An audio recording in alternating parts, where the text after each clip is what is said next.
Hi class, this is going to be my video from module 6 of how aspirin works. So some of the things I found, I found a lot of things about the history of aspirin and the history of, salicylic acid and how it all formed. But I wanted to just start with the class that it belongs to, and technically it's the same class as the salicylic acid class. In the NSAID class, they all have the same properties when you take aspirin. So it was first invented by Felix Hoffmann. What he found was that he took out he synthesized salicylic acid and converted it into aspirin, because they found that when you took when your body turned it into salicylic acid, it was too bitter and people were not able to take it.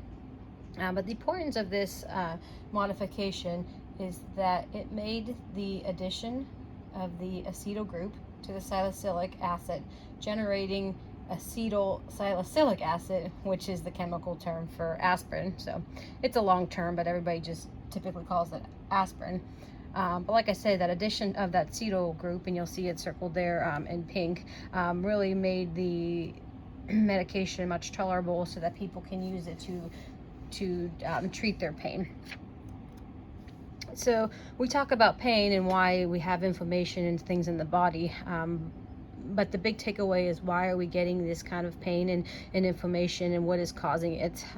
When researching, I found that the prostaglandins, it's a fat-derived molecule, is what's causing the discomfort of inflammation and fever. So some of the functions of these prostaglandins, there's a lot more than just inflammation. You'll see that these enzymes do a lot of things in the body. It stimulates the hypothalamus to increase your body temperature. It stimulates immune cells to cause inflammation. It also has you sensitized to nerve pain. It initiates blood clotting, which is the opposite of sometimes what we want to do. Not all the time, but if you are at risk for heart disease or heart attacks, initiating blood clotting is not the best for you. It also constricts or dilates blood vessels. And lastly, I found it produces protective mucus in the stomach. But this modification to the salicylic acid that made aspirin helped with this process. So it stops the enzyme COX-1 from working, which blocks those prostaglandins I was just talking about, and results in the temporary pain relief from fever and inflammation.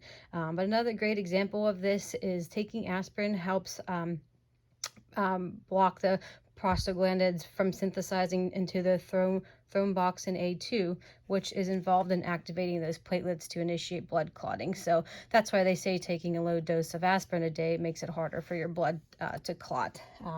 I know I went through that pretty quickly, but I just kind of want to give you an overview, just an easier way of understanding it. So from the top, obviously we know aspirin is absorbed by your digestive tract, and we use it in your bloodstream, and it takes it throughout your body, including places where cells are excreting enzymes necessary to produce these prostaglandins I keep talking about.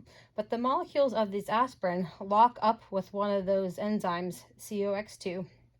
Once a molecule of COX-2 is locked into a molecule of aspirin, it cannot create prostaglandins, which means fewer prostaglandins in your body, which means that it signals your body to increase the amount of pain. And it also, the tissue in the area has less swelling. So it is temporary, but it does help with pain and inflammation, hence why people take aspirin for multiple reasons. I did make my drawing of the pathway for how aspirin conveniently inhibits COX, but it wouldn't let me put it on the PowerPoint, so I am just going to include it in my upload. Thank you.